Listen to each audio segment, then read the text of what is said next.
Now I know VR was something that like you found quite challenging. Everyone finds it challenging. It's just because it's like super hard. But like, what ultimately did you find was most helpful with VR? Like to get you 790, which is an amazing score. What did you find helpful? What did you find challenging? Well, yeah, obviously the main challenge with VR is just the time, right?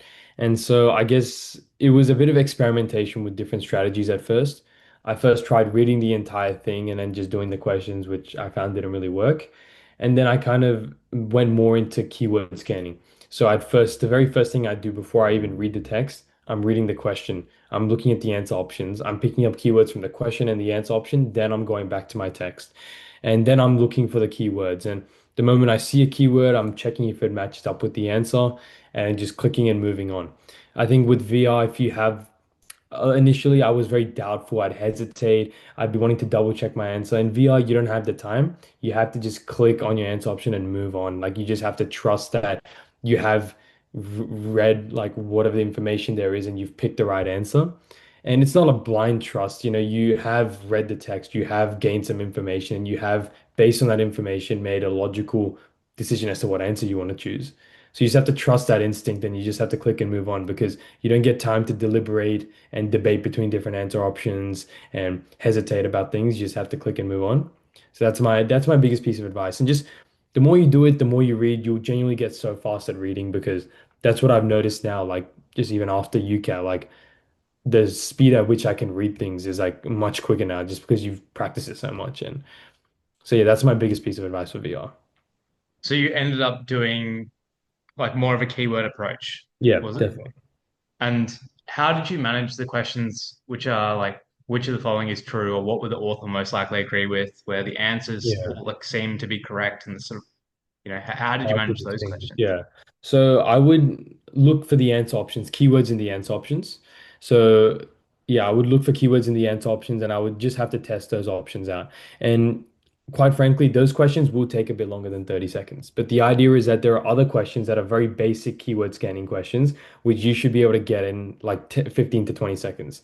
And so by doing that, I save myself a little bit of time to have a crack at some of these questions that are like, what would the author most likely agree with? And with that, I'm just trying to look at the text holistically, get a sense of the vibe of the text, reading the first and last sentences of each paragraph, those sorts of things. And yeah, you kind of just want to get a general gauge for what it's like. And you can still keyword scan a little bit here and there. And yeah, it's mainly that I'm allocating a bit more time for those questions by finishing off those easier keyword scanning questions and getting those out the way as quick as possible. So yeah. Yeah, yeah. And like tutoring in the UCAT is always like a very touchy subject. There's always like people with all these nuances. But I think the general gist is like you can get great scores without tutoring, but for almost everyone, for the most majority of people, get tutoring, and people who get tutoring find it helpful. Would you suggest people get tutoring, and what impact did that have on your own UCAT? Yeah, so I think it was pretty helpful to have a tutor because sometimes you don't always know what you're doing wrong.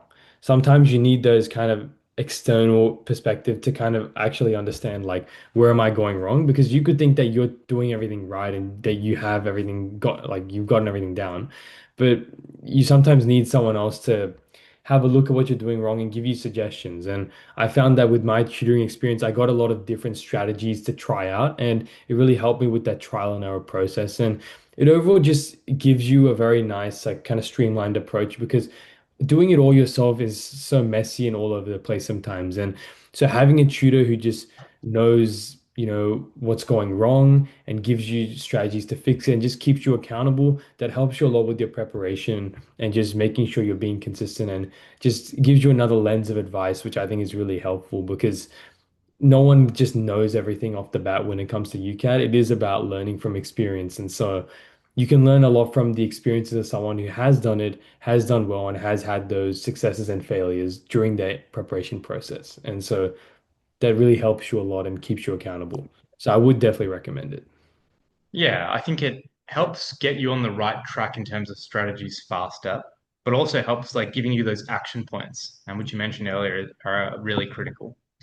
This is a clip from a longer video I did with Sanketh, which I think is a must watch for anyone who's sitting the UCAT. Many useful tips, and that's coming out soon. So make sure to keep tuned, and I highly recommend watching that full video because that will give you some really good action points for doing well in the UCAT, Year 12, ATAR, and doing well in the interviews as well.